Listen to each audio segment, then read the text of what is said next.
Olá, tudo bem? Eu sou o professor Alberto Veras e em nosso curso vamos estudar os atos infracionais e as medidas socioeducativas impostas aos adolescentes em conflito com a lei. Em nossa aula de hoje, vamos estudar o Ministério Público e as medidas socioeducativas. Então nós trataremos da competência e da participação do MP no plano individual de atendimento. Estudaremos ainda algumas resoluções do Conselho Nacional do Ministério Público, bem como do Conselho Nacional de Justiça. E, claro, não podemos deixar de abordar a remissão. Então vamos lá. Meus amigos, o Ministério Público é responsável perante o Poder Judiciário pela defesa da ordem jurídica e dos interesses da sociedade e pela fiel observância da Constituição Federal e das diversas leis que compõem o nosso ordenamento jurídico. No caso das medidas socioeducativas, compete ao MP promover e acompanhar todos os procedimentos correspondentes aos atos infracionais cometidos pelos adolescentes em conflito com a lei. Vocês podem examinar o ECA lá no artigo 201 e vão verificar algumas das diversas competências destinadas ao Ministério Público. Assim, ele concede a remissão como forma de exclusão do processo.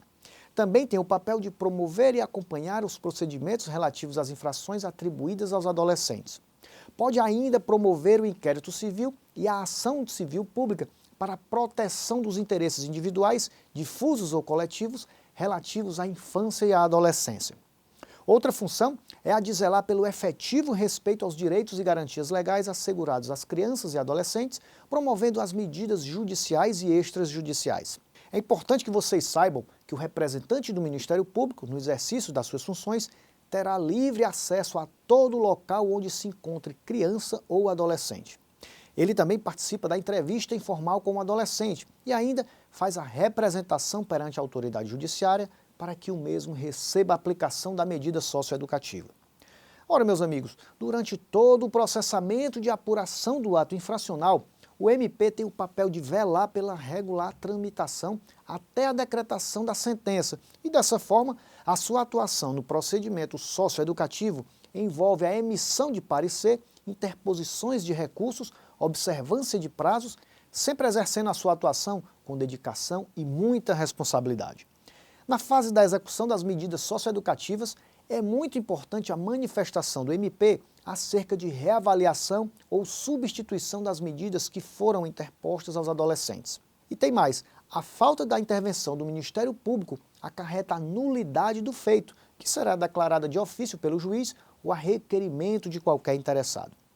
Também devemos deixar bem claro que cabe ao Ministério Público promover a atuação integrada dos órgãos de atendimento dos adolescentes em conflito com a lei e dos órgãos executores das medidas socioeducativas. Com isso, deve estimular a atuação de equipes multidisciplinares na execução das medidas socioeducativas, conferindo efetividade ao caráter educativo e socializador. Agora vamos avançar um pouco mais estudando o plano individual de atendimento. E para isso, é importante que vocês observem a lei do SINASE, em seu artigo 41. Ora, os planos de atendimento socioeducativo deverão obrigatoriamente prever ações articuladas nas áreas de educação, saúde, assistência social, cultura, capacitação para o trabalho e esporte para os adolescentes atendidos.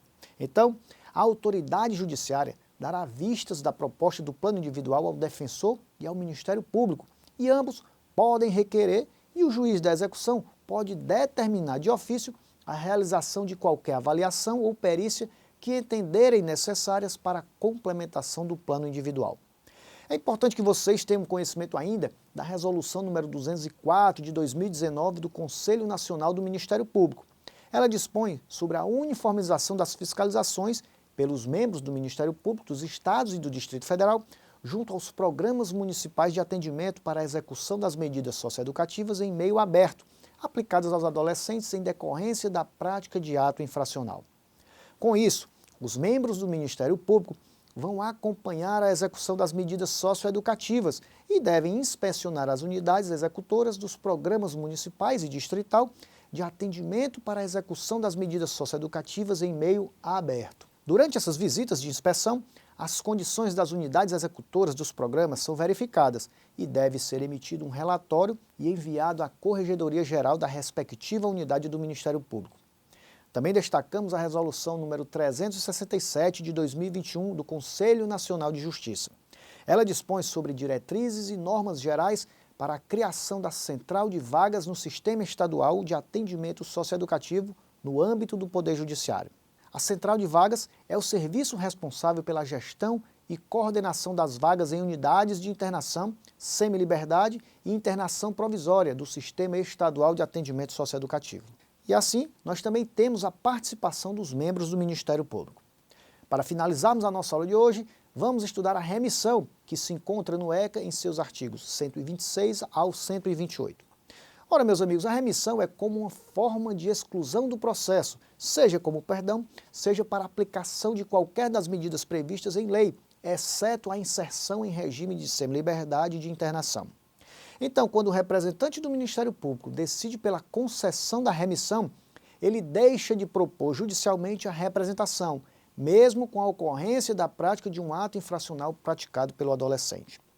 Mesmo com a decisão do MP em conceder a remissão, não há violação ao princípio, uma vez que, se analisarmos o ECA em seu artigo 126, temos a previsão da dispensa do ajuizamento da representação. E tem mais, mesmo após ser promovido o arquivamento dos autos ou então concedida a remissão pelo MP, os autos serão conclusos à autoridade judiciária para homologação.